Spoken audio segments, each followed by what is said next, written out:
All right. Hold on one second. Where did I leave off? This will be an interesting recording. I guess it'll actually be two recordings. Um, Yeah. Headaches. oh, headaches. Yes. And so I really was questioning if I could even return to corporate America. In all of this, I also found out I'd had a stroke previously, and I was struggling with words, which I do still have sometimes. Um, Saying the wrong word. I didn't have any idea at the time that it was stroke related. But basically, I came out of this going, I don't know if I can handle working in the corporate world again. Honestly, I don't know if I'm ever going to work at all again. So I spent about a year recovering and trying to figure out what I could do to just be productive in life because I just grew up thinking you can't sit and watch TV all day. So that's when I discovered website design. I actually built a website, Health Nut Like Grandma, that's no longer out there, but I built it in Squarespace and went, this is really cool. Why have I not been doing this my whole life? And realized that there's probably a market for small businesses that don't know how to do this. So I started developing in Squarespace and working with small businesses as I started feeling better. So basically, that's how I got into website design. And I love to just explain to people and tell people I am grateful for this tumor because of that, because it really helped me find my passion and what I love doing. And it changed my entire world. So I don't love that it's there, but I love that it brought me here where I can share with you guys and other people about how to make their websites amazing. So let's talk about that. What can we do for our websites? But let's start with why do I even need a website? I do get asked this a lot. A lot of small business owners think that they can run their business through social media. And yes, social media is great. It's wonderful for increasing your audience and getting your word out, but it is not great for building that long term relationship with potential clients. You are not going to be able to add emails to your email list from Facebook. You do not own your list on any social media, and it's a risk there. The other part of it is people expect it. That's the real reason. When people go to find you, to look you up, to look up your business, the first thing they're going to do is look for your website.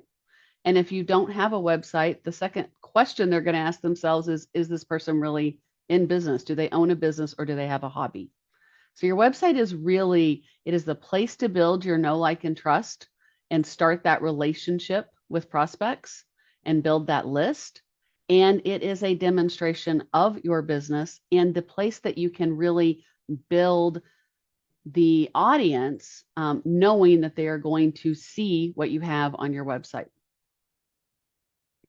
So let's talk about that acronym FRESH. FAST is the first one. Now, not everyone thinks about the speed of their website. And I've actually had people shocked to even know that fast and speed impacts your SEO. Slow websites will not show up through Google as well as faster websites. And I often find, especially, and you'll hear me talk about this a lot, I am not a fan of WordPress for small business owners. I don't feel like it is the best platform, and you're going to find out why as we talk about this acronym. So the first thing is speed. I find a lot of WordPress sites are hosted on, you can get hosting for $3 a month. That is shared access, shared bandwidth, and is often far too slow. You have 3 seconds or less to keep your prospect's attention. If it takes more than 3 seconds for your homepage to load or any page you send them to, you are likely to lose them. So speed is huge. The next thing is reliable. R for reliable. Does your website ever go down? What if it does go down? What do you do? Does it act quirky? Is it potentially hacked? All of these things I see all too often, again, more often than not with WordPress. A lot of people don't realize that WordPress is built through plugins. And if you do not regularly update those plugins and keep that up to date, it is unreliable and easy to hack. And it will go down eventually if those plugins are not given the attention that they need. The websites I build, I've never had one of my websites go down. It's like 99.9% uptime. So reliability is huge. If your website goes down, it's down. Nobody can get to you. And you need to be able to control that. And it is so critical for just peace of mind, in my opinion. Talk about E for easy to update. Another reason I don't do WordPress is I want my clients to be able to easily change a word on their website, change images on their website. You need a platform that you can update easily. Even if you don't want to, or you pay someone to, there might be a time that you go, I just want to go in and change that one word and I don't want to have to wait for my web developer to do it. Or I really just want to change out that picture. So I don't encourage novices to completely do their own website because it probably won't look exceptional the way you want it to look. But the easy updates need to be something you can do on a regular basis. So that's why I offer the easy to update websites. And then SEO optimized. Now, I have to tell you, I wasn't sure about using optimized here because if you know what SEO is, it is actually search engine optimization. So technically we're saying search engine optimization optimized, but I decided that SEO optimized made sense for most people. So what does that mean? That does not mean that I am including an entire SEO plan when I build websites, but not every website is built to be SEO ready. There are a lot of things that need to be done on the back end that you want to make sure is done on your website because that has to start there. SEO doesn't work if you just do the external pieces. And that includes things like alt text for your images, having your headings set up right. Headings need to be set up on your website like you would a table of contents. That means one heading one for your page at the top. One and only one, heading one per page, saying exactly what that page is. So about or services, and it can be more than one word, but only one H1. And then the next section is an H2. And then if you have subsections, it's an H3. If you have something under that, it's an H4. And then you can have another H2 with an H3. You don't have to have H4s and all that. You need at least 2 H2s on every page, if at all possible. And then the rest, it really doesn't matter, but you have to have one H1 and you need to have at least one H2 on every page. And again, they have to be in that particular order. FAQs are not required for SEO, but I am of the opinion that they are very important for 2 reasons. One, they answer your prospective clients' questions. 2, they are good for SEO. How are all of those questions answered on Google when someone asks? Now, as of recently, the first answer is now AI. Google's not stupid. But if you go down when you ask questions, there will be answers from particular businesses' websites. So why not put ourselves in the position of potentially having that answer show up? The other reason is it just also builds those keywords because as you're building those FAQs, you're going to naturally pull in the keywords that are relevant to your website. Now I'm going to have this later in my SEO, but I'm going to go ahead and say this while I've got you. There's a new thing with Google that just came out a few months ago, and I love it because it's how I already taught SEO. And basically it's saying that keywords should not just be randomly thrown across your website or even in your behind the scenes SEO. Google wants natural use of keywords. And I've always said that anytime anyone has asked me, well, how do I find my keywords or what do I use for my keywords? I've never used a tool for keywords because your keywords should be how you describe your business and how your audience would describe your business or services or what words they would use to find you. So, for example, Whitney is on here and she is a dating coach. Well, that's clear right there. Dating and all the things associated with the word dating are going to be her keywords. So when you're talking and you're using these words on your website, you want it to be natural, exactly how you would describe it if you're talking to someone. That's how it should come across on your website. So don't be worried about what are all my keywords. And honestly, the concept of keywords have become less important overall.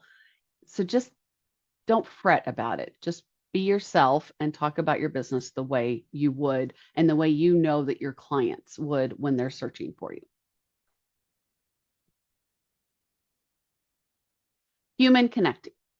So, human connecting is the way I would describe building know, like, and trust, because that is how business is done today. It is less about advertising and less about people getting to know each other, trust each other, and build the long-term relationship. So through networking, through regular contact. So this is where your funnel comes into place. Hopefully, they get to your website. The first thing they see should be a freebie, something that you would give to them that they would be willing to pay for. That is the key thing with an opt-in to get a freebie, not sign up for a newsletter. We are all sick of newsletters. Nobody wants another newsletter. And a free call doesn't cut it either. Yes, we should all offer free calls. But what is the person on the other end thinking when they hear free call? They're thinking sales call. So give them something that shows your knowledge, that builds that know piece and the trust piece, and gives them something that actually addresses their pain point. They're coming to you and inspecting you for a reason. Can you help me solve my problem? So the first thing you have to do is know your audience. Second thing, know their problem. Third thing, put something together that starts addressing their problem. For example, my freebie on my website is a guide for 10 things you can do today to improve your SEO. It's just a download of a image with 10 things that you can implement immediately.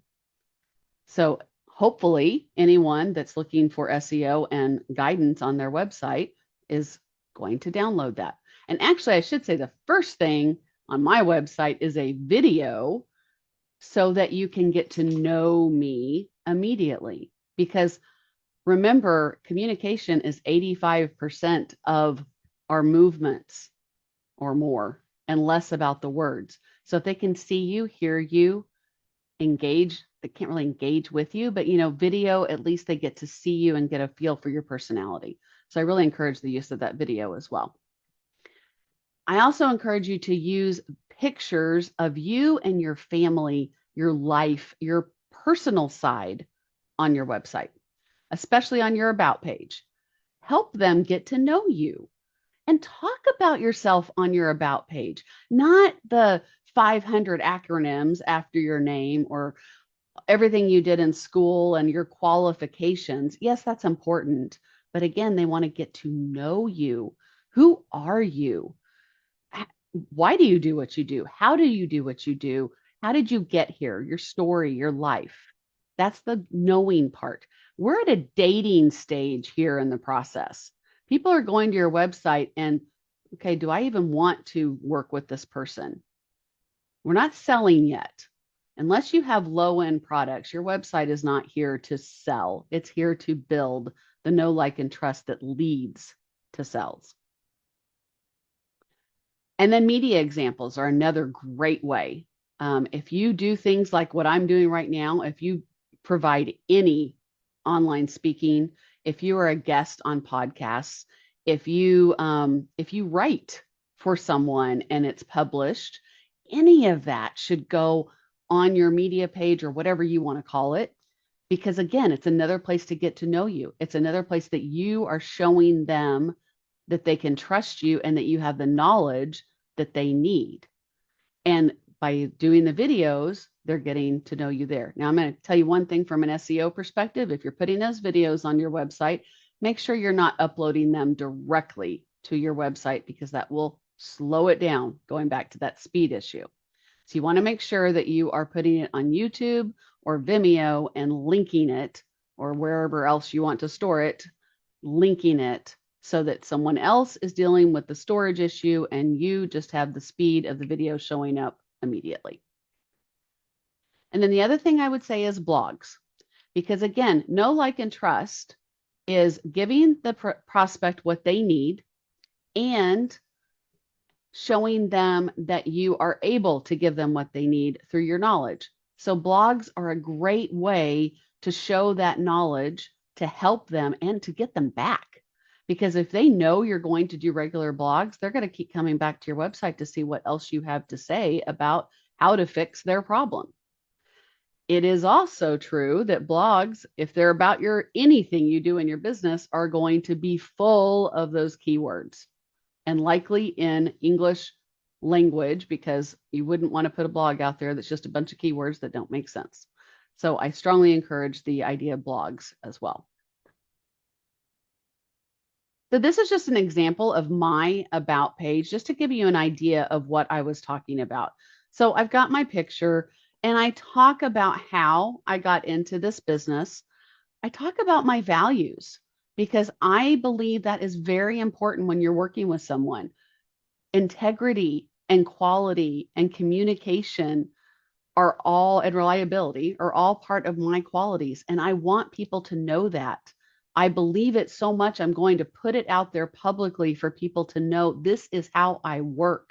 And if I don't work this way, please hold me accountable to it. I put it out here so you can hold me accountable to it.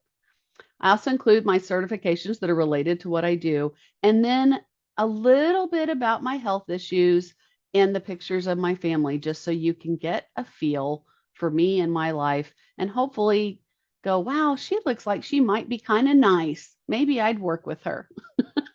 That's the idea. So let's talk about considerations if you don't have a website and you're going to have one built or build one yourself. What are some things that you need to keep in mind?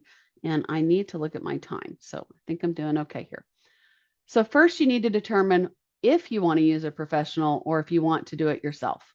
So I mentioned earlier, I don't encourage people to do it themselves, not because I want all the business in the world, but because I want you to have a high quality site that truly represents you and your business and your brand.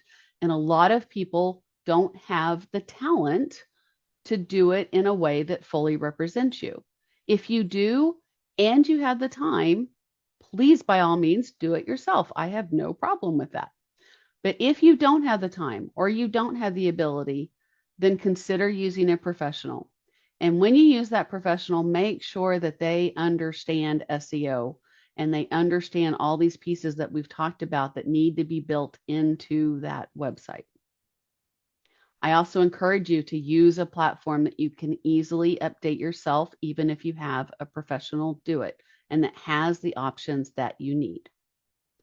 When you have your website, make sure your call to action is front and center and clear. I encourage a button at the end of your navigation to tell them exactly where to go next. Mine says, let's chat, set up a call, something clear. And then if a first call is your call to action, if that's how you like to start the relationship, make sure that is all over your website. Obviously, you don't want it intrusive, but like I have mine at the top in my navigation and in my footer. So no matter where they're at on my website, they're going to be able to find that button to set up that call. Make sure you have the opt-in, that freebie. It is so critical. So when someone signs up for that freebie, they are on your mailing list. Make sure it's clear to them that they're going on your mailing list. They subscribe, and then you can start that funnel of keeping in touch, giving them updates, giving them promos, do make sure that all of your emails are not only promos and about your business, make sure that they are also things of value to your clients, or they will not read them. But that funnel is really critical for continuing that dating relationship. Keep your website consistent, user-friendly, and brand-friendly. So you want someone, when they go from page to page in your website, the look doesn't change 100% from one page to the next page. You want the colors consistently across the entire website, hopefully in line with your brand and your logo, and everything that you would normally present to people should be consistent in that look and that feel. Your fonts should stay consistent throughout your website. You should not use more than 3 at the most. 2 fonts is really good. You should have one for a heading and a different one that's easy to read for your text. You can have kind of a flurry, fancier heading font if you like, and then very easy to read text for all of the rest of your fonts. And then if you want to do a quirky, really cool font once in a while, that's okay too, but just make sure you're consistent across the entire website. And then know your client, know their pain points, know their language, know what to say to address their pain points. And if you don't know, ask people, describe your problem to me. Especially if you already have clients, ask your clients, how would you describe your issue to me if you don't already know? So consideration for your existing website. First and foremost, do you love your website? It is so important that you love your website, because you will not give that URL to anyone if you're embarrassed or you hate it. You've lost the power of a website if you don't feel good about your website. Your website should fully represent you, your business, your brand. It should be an extension of that. So you want to love it. What platform are you on? Are you able to update that platform? Does it require plugins? How do those plugins get done? If you are on a WordPress site and you are not regularly updating your plugins or paying someone to update your plugins, you need to fix that immediately. That is so critical. When was the last time your website was updated? It is very important to Google that websites be regularly updated and kept fresh. That I didn't even mean to use fresh, but I did. It is so important. But consistent, updated websites is what Google is looking for. They're looking for new information, new things to pull in. So you've got to keep that website updated and put new and interesting things on there. The blogs really help with that because you're consistently updating it with your blogs, which is the next thing. Do you post blogs? We've already talked about the opt-in and the landing, the freebie. I didn't mention the landing page. You want to make sure that freebie goes to a great landing page that tells next steps and sets, if it's call to action is to set up a call, make it very clear. What do you want to do next with me? Let's set up a call. Reviews are another great way to keep your website up to date. So first you need to collect the reviews, and then you need those reviews to regularly be updated to your website and your Google business profile, and anywhere else that you are regularly working. So if LinkedIn is your main source of social media and interaction, you want to make sure you're getting recommendations on your LinkedIn. If Facebook is where you are regularly, make sure you're getting updates there. But most importantly, get them on your website and get them on your Google business profile. And then, is your website properly set up for solid SEO? Is it following the Google rules? Is everything set up on the back end? If you are using Wix, Squarespace, I use Duda, all of those have SEO places. Wix even has a great built-in guide that you can go step by step. In WordPress, there are SEO plugins where you can also go through the steps. But make sure that somebody has done what's necessary to make sure that those back-end things are set up properly for SEO. And I'll tell you, a lot of web developers don't do it. So you need to check and ask if you're not sure. Now, I am going to say we're at we've got like 15 minutes left, and a lot of the rest of my presentation is going to repeat a lot of what I've already said, so I'll probably be flying through the rest of the slides, FYI. So let's talk a little bit about SEO. I've mentioned it here and there, but in case you're for some reason not clear about what SEO is, it's basically the art and science of being found online. That's what it is. It is what we have to do to show up in searches. And I just want to mention that SEO can reduce the cost of your customer acquisition by over 87% on average when you compare this to advertising. And 70% of digital marketers like me see SEO as more effective than the paid per click advertising. This can be something you can do without a lot of expense, and a lot of it you can do yourself, especially if you are a local business, which we will talk about in just a second. Now, I do want to mention too, because I do talk about WordPress a lot, I ask people all the time, why are you on WordPress? And the thing I hear the most is, I was told that SEO is best with WordPress. So I put together this slide so that I can show you it is not. It may have been once upon a time, but I actually found when I supported WordPress, every single one of my WordPress clients had some of the worst SEO, mainly because of that speed issue. So yes, if you're paying for really good hosting and you're doing all the right things, it may outperform. But any platform can perform well if it has the tools to do it. These are the main websites that I work with, and you'll see here that all of them are just about the same. The worst one is Squarespace, and that's because in the former version, not as much in the current version, but there are a lot of things that just weren't built well around SEO, things that we can't control. So that's why it's consistently performed worse than my other platforms. I really want to make sure we talk about this again. If you are local, if you do any business locally, I understand a lot of people work nationally. I work nationally, internationally, but I also probably half my business comes from local. Google Business Profile is the tool you have to have in place to build that local SEO. It is built as basically a mini website on Google, and it has so much power.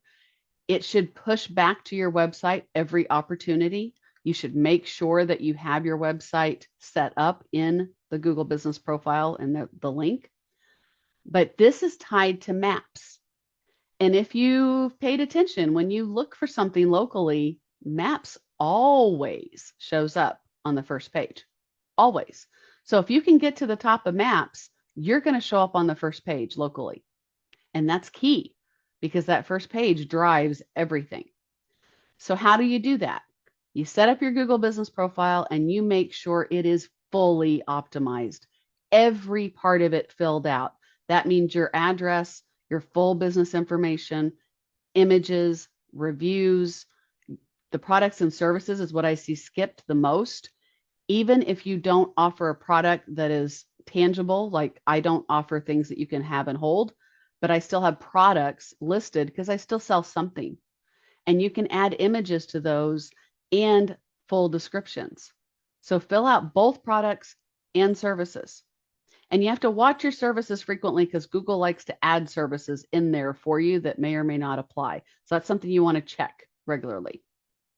You want to regularly post to Google. So down here in the bottom right, you can see those are my posts. Those are things that are regularly updated that have call to action. So in most social media, you don't want a call to action and a sales pitch in everything that you post, because that will turn people off. But in Google, why are they on Google? By the time they get to Google, they are ready to take action. They are looking for someone to work with. So have a call to action either to your website or to set up a call, or to set up a call on your website have that in every post and regularly do those updates. Now, I want to go back to the address verification. I know I'm talking to a lot of people that work from home. That does not mean you can't have a Google business profile. There are ways to set it up. And then there's a little toggle that says show your address or don't show your address. And you will still show up. My address is turned off, but they still know that I'm in the Jacksonville area. And I still show up at the top every time someone looks for a website designer in my local area, which you can see here. So I actually did, and you don't even have to do the city. I should have done this without even doing the city. I would still show up at the top, even though my address is not populated. And I am competing with people that do have addresses. So some other Google tools that you want to make sure you have, your Google Analytics, which is now called GA4. That is how you tell who has been to your website, not who, like name and number, but the type of people that go to your website, where they come from. Is it more mobile? Is it more desktop? Is it from Facebook? Is it from Google? It'll tell you where those people come from. If it's referred by another site through a backlink, all of that happens. You can see that through GA4. And then the tool that I see missed the absolute most that so many people don't know about is Google Search Console.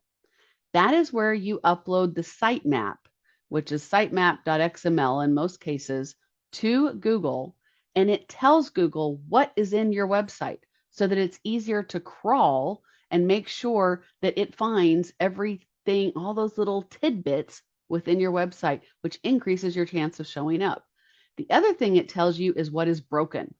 It tells you if you have broken links, if 404 page. It tells you if I'm trying. Unfortunately, the downside is there's a lot of technical terms. Even I have to look up on a regular basis within Search Console, but at least you can tell if it's not working. The other thing to keep in mind, and you'll see this in Search Console, is when you have pages that are hidden for a reason, like a landing page that you only want to give out occasionally, if it's not part of your navigation, you want to set that page to no index. That way, Google knows don't even look at it, because if Google can't see the page, no one else can see the page, so it shouldn't be listed as an indexed page. All right, we've kind of talked about a lot of this. I'm just going to kind of run through this list really quick. Key factors on your SEO. Have those current relevant keywords in your terminology as you would say it.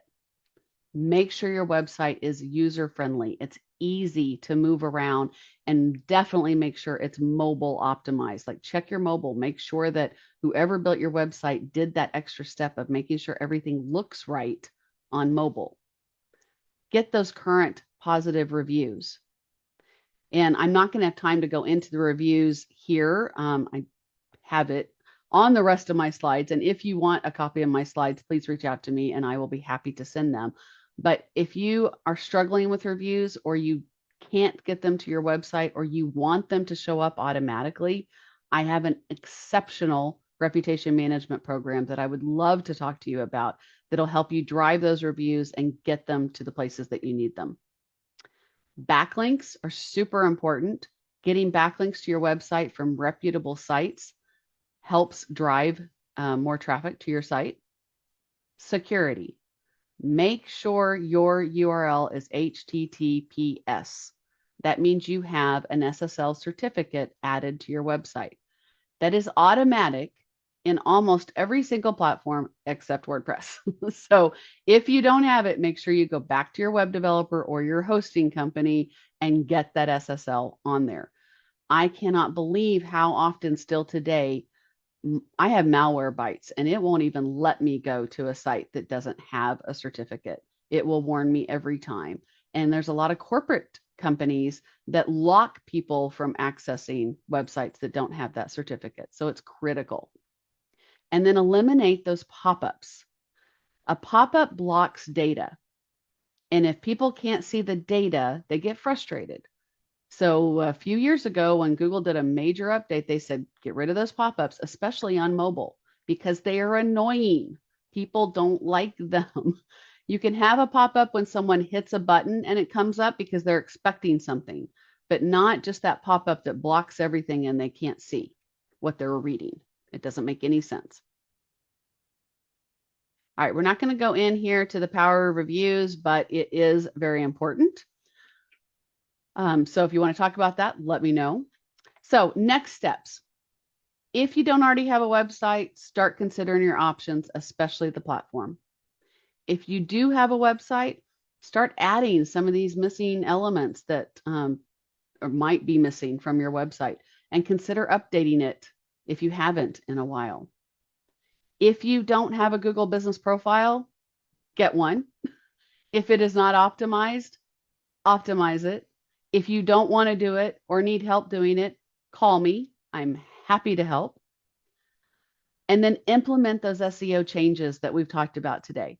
And I am going to give you a link where you can download a guide that will help you even more than what I just said on those 10 things that I just said are a download on my site. And the next thing is download those freebies. So this is what I am offering you on my freebie. You can go to BizBolster VIP free gift, and you will get a 90-minute training on the basics of websites for small business.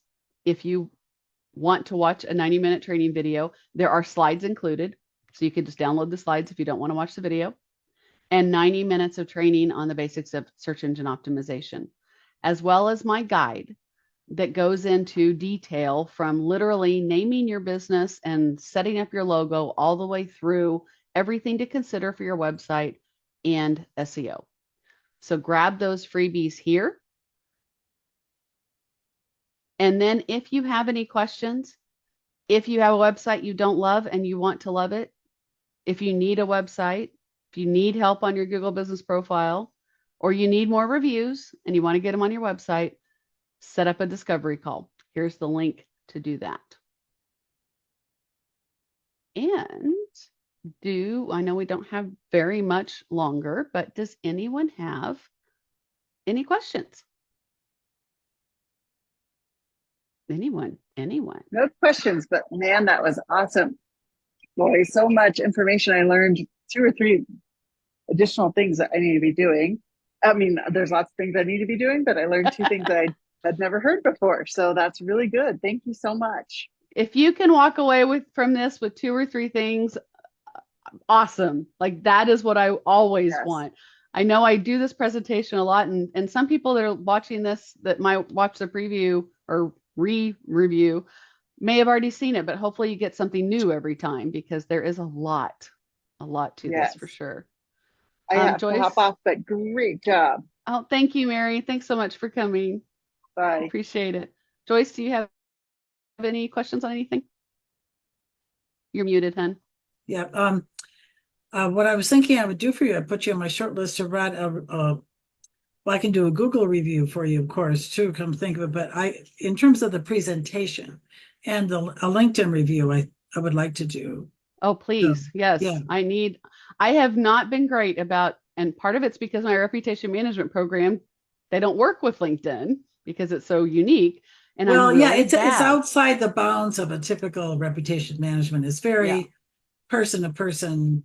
It's just different. And I definitely have so many reviews from my old life and not near enough reviews in my new life. So it's important to have newer reviews. Yes. Not a lot, even a couple a year or something, but some sprinkling, all that, just because from what you teach. So I'm glad I happen to have the time this afternoon to watch this. So I'm so glad you were able to join us. Thank you. Same here. And I guess I should. Okay, well, I have to jump off too. So all righty. See you next time. All right. Bye-bye.